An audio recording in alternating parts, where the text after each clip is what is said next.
नमस्कार। आज 2 जनवरी 2026 है। आज की चर्चा के लिए हमारे पास कल के कुछ दिलचस्प करंट अफेयर्स हैं। अब देखिए, पहली नजर में ये खबरें बिल्कुल अलग-अलग लग सकती हैं। एक तरफ अर्थव्यवस्था की रफ्तार है, तो दूसरी तरफ किसानों से जुड़ा एक परेशान करने वाला आंकड़ा। कहीं भविष्य की तकनीक मतलब एआई की बात हो रही है, तो कहीं और एक अदालत बच्चों के हक पर फैसला सुना रही है। बिल्कुल। और हमारा काम ही यही है कि इन अलग अलग धागों को एक साथ बुनकर एक बड़ी तस्वीर तैयार करें। आज हम यही समझने की कोशिश करेंगे कि ये खबरें मिलकर 2026 की शुरुआत में भारत की असल कहानी कैसे बताती हैं। एक ऐसी कहानी जिसमें जबरदस्त क्रोध भी है, गहरा दर्द भी, भविष्य की उम्मीदें भी हैं और मतलब सबसे बुनियादी इंसानी जिम्मेदारियों की याद भी। सही कहा। तो चलिए शुरू करते हैं अर्थव्यवस्था की एक बड़ी खबर से। आरबीआई की जो नई फाइनेंशियल स्टेबिलिटी रिपोर्ट आई है, उसमें अर्थव्यवस्था के लिए काफी अच्छी खबरें हैं। रिपोर्ट बता रही है कि 2025-26 के फाइनेंशियल ईयर की पहली तिमाही में जीडीपी ग्रोथ 7.8% थी और दूसरी में 8.2%। ये नंबर तो वाकई बहुत मजबूत हैं। बहुत मजबूत। दुनिया की बड़ी अर्थव्यवस्थाओं में सबसे तेज। हाँ, और रिपोर्ट के मुताबिक इस ग्रोथ के पीछे दो बड़े इंजन हैं। एक तो है निजी खपत, मतलब लोग जो खर्च कर रहे हैं। हाँ बिल्कुल, प्राइवेट कंजम्पशन। और दूसरा है सार्वजनिक निवेश यानी पब्लिक इन्वेस्टमेंट। आसान भाषा में कहें तो लोग बाजार में पैसा खर्च कर रहे हैं और सरकार भी बड़े बड़े इंफ्रास्ट्रक्चर प्रोजेक्ट्स में भारी निवेश कर रही है। और यहीं पर हमारी पहली खबर प्रगति की भूमिका दिलचस्प हो जाती है। प्रगति जिसकी हाल ही में प्रधानमंत्री ने 50वीं बैठक की अध्यक्षता की। सुनने में तो ये एक और सरकारी मॉनिटरिंग सिस्टम लगता है ना? क्या ये असल में जमीन पे कुछ बदल रहा है या ये सिर्फ एक फैंसी डैशबोर्ड है जो दिल्ली में बैठे अधिकारियों के लिए है? ये सवाल बिल्कुल सही है, क्योंकि कई सिस्टम सिर्फ डैशबोर्ड बनकर रह जाते हैं। लेकिन प्रगति का फर्क इसके काम करने के तरीके में है। इसका पूरा नाम है proactive governance and timely implementation. इसे 2015 में पीएमओ ने शुरू किया था। और ये सिर्फ एक वीडियो कॉन्फ्रेंस नहीं है। प्रगति एक ऐसा डैशबोर्ड है जो जीआईएस मतलब जियो टैगिंग और सैटेलाइट इमेजरी से लाइव डेटा खींचता है। अच्छा, तो इसका मतलब ये हुआ कि अगर कोई अधिकारी कहता है कि एक हाईवे प्रोजेक्ट कागज पर 80% पूरा है, तो प्रधानमंत्री अपनी स्क्रीन पर सैटेलाइट तस्वीर में देख सकते हैं कि जमीन पर असल में काम 50% पर ही अटका है। बिल्कुल, यही इसकी ताकत है। ये टेक्नोलॉजी लाल फीताशाही को बाईपास करके सीधे जवाबदेही तय करती है। और इसका त्रिस्तरीय ढांचा देखिए। सबसे ऊपर पीएमओ, बीच में केंद्र सरकार के सचिव और सबसे निचले स्तर पर राज्यों के मुख्य सचिव। ये सब एक साथ एक ही कॉल पर होते हैं। असल पावर इस बात में है कि एक राज्य का मुख्य सचिव सीधे प्रधानमंत्री को जवाब दे रहा होता है, जिससे होता यह है कि स्थानीय राजनीति या ब्यूरोक्रेसी की अड़चनें अक्सर दूर हो जाती हैं। तो जब आरबीआई की रिपोर्ट कहती है कि पब्लिक इन्वेस्टमेंट ग्रोथ बढ़ा रहा है, तो प्रगति जैसे सिस्टम ये सुनिश्चित करने की कोशिश कर रहे हैं कि वो निवेश सिर्फ कागजों पर न रहे बल्कि जमीन पर दिखे। समझ गया। तो एक तरफ 8.2% की ग्रोथ है और उसे रफ्तार देने के लिए प्रगति जैसा सिस्टम है जो ये सुनिश्चित कर रहा है कि सरकारी पैसा सही से इस्तेमाल हो। लेकिन अब यहां से कहानी एक बहुत ही गंभीर और दुखद मोड़ लेती है। हमारे पास राष्ट्रीय अपराध रिकॉर्ड ब्यूरो यानी एनसीआरबी का डेटा है जो एक बिल्कुल अलग और दिल दहला देने वाली कहानी कहता है। ये आंकड़े सिर्फ परेशान करने वाले नहीं है, ये झकझोर देने वाले हैं।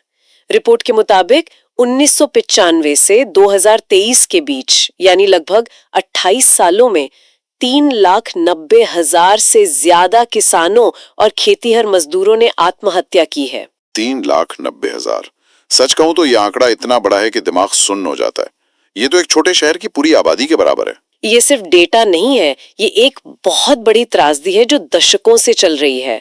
और इसमें भी महाराष्ट्र, कर्नाटक, आंध्र प्रदेश, मध्य प्रदेश और तेलंगाना, इन 5 राज्यों में ही 70% से ज्यादा मामले हैं। हाँ, और 2023 का जो आंकड़ा है वो एक बहुत बड़ी और नई चेतावनी लेकर आया है। 2022 की तुलना में 2023 में कृषि क्षेत्र में आत्महत्याओं में 75% की बढ़ोतरी हुई, कुल 10,786 मौतें।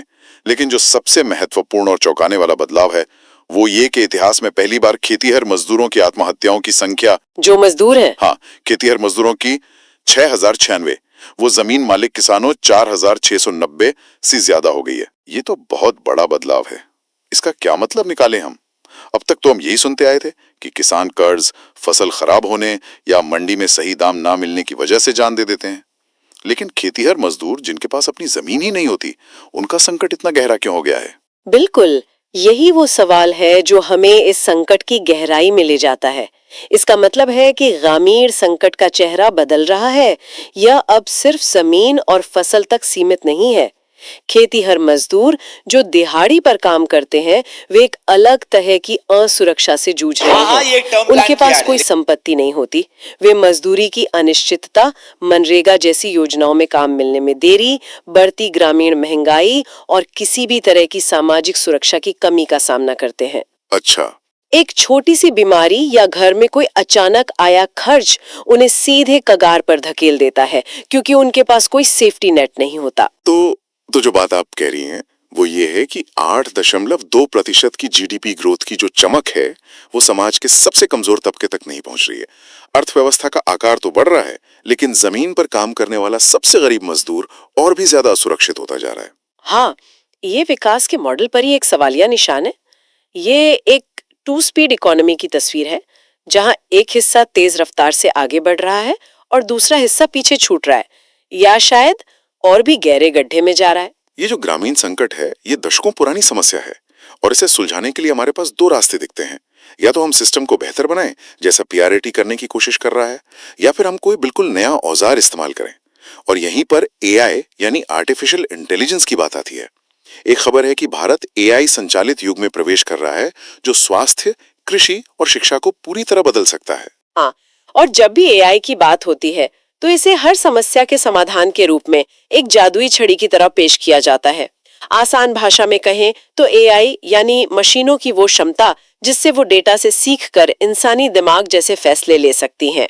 कृषि में एआई का इस्तेमाल, ये सुनने में बहुत भविष्यवादी लगता है, खासकर जब हम अभी अभी उन परेशान करने वाले आंकड़ों पर बात कर रहे थे। एक तरफ हम उम्मीद कर रहे हैं कि एआई से खेती बेहतर होगी, मौसम का अनुमान सटीक होगा, पैदावार बढ़ेगी, तो दूसरी तरफ वर्तमान की कड़वी सच्चाई है जहां खेतीहर मजदूर जान दे रहे हैं। ये दोनों बातें एक साथ कैसे सच हो सकती हैं? यही आज के भारत का सबसे बड़ा विरोधाभास है, और एआई इस विरोधाभास को और गहरा कर सकता है। चलिए इसे एक उदाहरण से समझते हैं। कल्पना कीजिए कि एक खेतीहर मजदूर के फोन पर एक ऐप है जो एआई का इस्तेमाल करके उसे बताता है कि अगले हफ्ते किस गांव में कटाई के लिए सबसे ज्यादा मजदूरों की जरूरत होगी और वहां क्या रेट चल रहा है।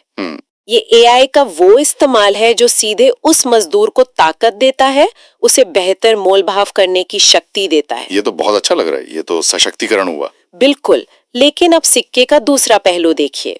यही एआई एक ड्रोन को इतना स्मार्ट बना सकता है कि वो पूरे खेत में कीटनाशक का छिड़काव बिना किसी इंसान की मदद के कर दे, या एक ऐसी मशीन बना सकता है जो फसल की कटाई खुद कर ले।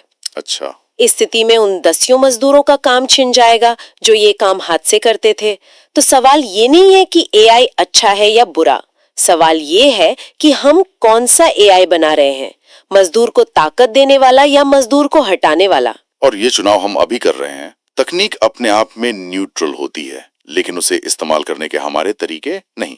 तो जहां एक तरफ प्रगति और एआई जैसे जटिल सिस्टम और भविष्य की तकनीक है, वहीं हमारी आखिरी खबर हमें एक बहुत ही बुनियादी और मानवीय पहलू पर वापस लाती है, जिम्मेदारी। हाँ, दिल्ली हाईकोर्ट का बच्चे के भरण पोषण पर दिया गया एक फैसला ये हमें याद दिलाता है कि बड़े बड़े सिस्टम और तकनीकों के बीच समाज की सबसे छोटी इकाई यानी परिवार की बुनियाद आज भी आपसी जिम्मेदारियों पर टिकी है। ये फैसला वाकई बहुत महत्वपूर्ण है। अदालत ने साफ कहा है कि बच्चे का भरण पोषण माता पिता दोनों की साझा जिम्मेदारी है और ये बच्चे का अधिकार है। मुझे इस फैसले की ये बात बहुत अच्छी लगी कि बच्चे की जरूरतें सिर्फ स्कूल की फीस, यूनिफॉर्म या किताबों तक सीमित नहीं है। इनमें उसकी हॉबीज, दोस्तों के साथ घूमना फिरना, बर्थडे पार्टियों में जाना और छोटी मोटी बीमारियां भी शामिल हैं। वो चीजें जिन्हें आप महीने के हिसाब किताब में नहीं गिन सकते, लेकिन जो बच्चे के मानसिक और सामाजिक विकास के लिए बेहद जरूरी हैं। और यहाँ सबसे दिलचस्प कानूनी और सामाजिक पहलू ये है कि अदालत ने साफ कहा कि अगर महिला कमा रही है तब भी पिता अपनी जिम्मेदारी से ये कहकर नहीं बच सकता कि वो तो खुद कमाती है, उसे मेरे पैसों की क्या जरूरत है। ये एक बहुत बड़ी और प्रगतिशील बात है। ये बदलते सामाजिक परिवेश को कानूनी मान्यता देता है, जहां महिलाएं आर्थिक रूप से स्वतंत्र हो रही हैं और परिवारों में उनकी भूमिका बदल रही है। सही बात है। ये उस पुरानी सोच को चुनौती देता है कि अगर माँ कमा रही है तो पिता की जिम्मेदारी कम हो जाती है। अदालत कह रही है कि नहीं, ये जिम्मेदारी साझा है और हमेशा रहेगी। बच्चे का अधिकार दोनों पर बराबर है। तो आज की इस चर्चा में हमने भारत की तेज आर्थिक रफ्तार देखी, उसे साधने की कोशिश करते प्रगति जैसे सिस्टम को समझा, ग्रामीण भारत के गहरे और बदलते हुए संकट को महसूस किया, एआई जैसी नई तकनीक की दोधारी तलवार को परखा और अंत में दिल्ली हाईकोर्ट के फैसले के जरिए बुनियादी मानवीय जिम्मेदारियों की अहमियत को फिर से याद किया।